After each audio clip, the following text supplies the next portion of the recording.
श्रीमद् भागवत गीता का पहला अध्याय। जब यह अध्याय शुरू होता है, जब संजय धृतराष्ट्र को जो है वो युद्ध क्षेत्र की कहानी सुनानी शुरू करता है, परिस्थिति बतानी शुरू करता है, उस समय आप को एक बार इमेजिन करके देखिए। एक तरफ जो है कौरव सेना खड़ी है, एक तरफ जो है पांडव सेना खड़ी है, और उस पांडव सेना में एक साइड पे जो है बीच में तो बिल्कुल धृष्टद्युम्न और युधिष्ठिर हैं, क्योंकि जो युधिष्ठिर है वो राजा है और धृष्टद्युम्न जो है वो सेनापति है, और थोड़ी दूर जो है वो अर्जुन का रथ खड़ा है, बिल्कुल चांदी सा रथ, चमकीला। 4 जो श्वेत घोड़े हैं उसको जोत रहे हैं।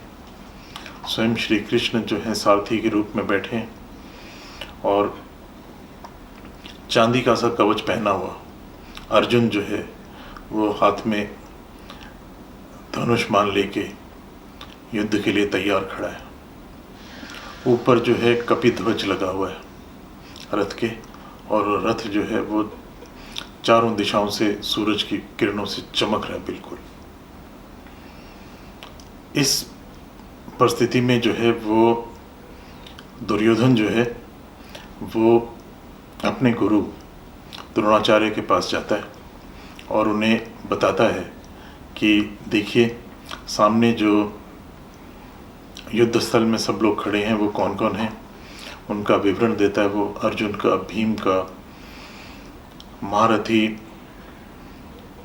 धृष्टद्युम्न का, और सबके बारे में वो बताता है। फिर वो अपनी सेना के बारे में बताता है कि हमारे पास कौन कौन है, और फिर इसके बाद वो बोलता है कि ये सभी जो महारथी मेरी तरफ से लड़ रहे हैं, ये मेरे लिए प्राण देने के लिए तत्पर खड़े हैं। बार बार उसके विवरण में जो मैं शब्द है वो बहुत इम्पोर्टेंट है।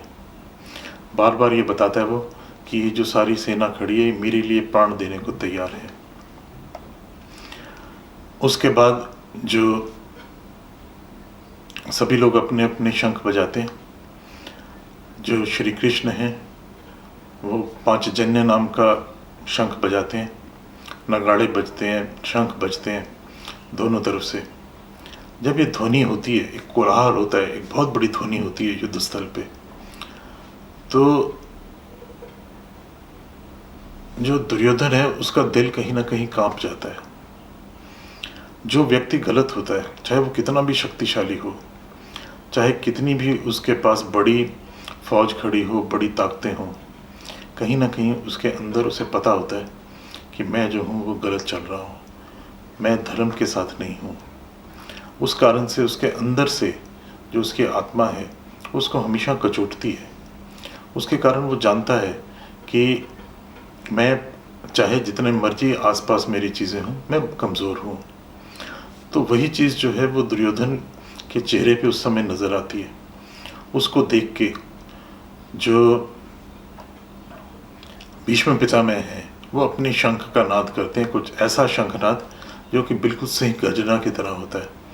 वो चाहते हैं कि जो दुर्योधन है उसका जो मोरल है, उसकी जो आत्मविश्वास है वो दोबारा से जाग जाए।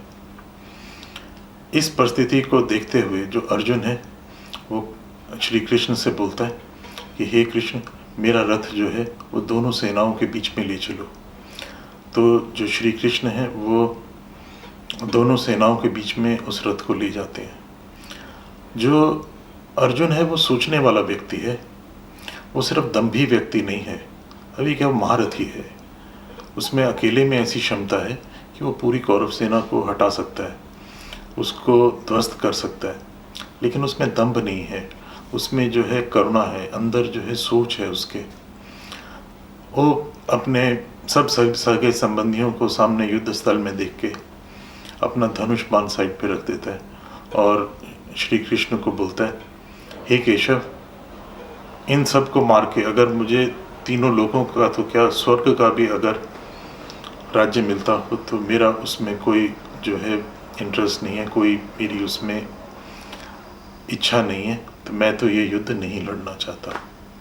इसके साथ जो है पहला अध्याय ख़त्म हो जाता है।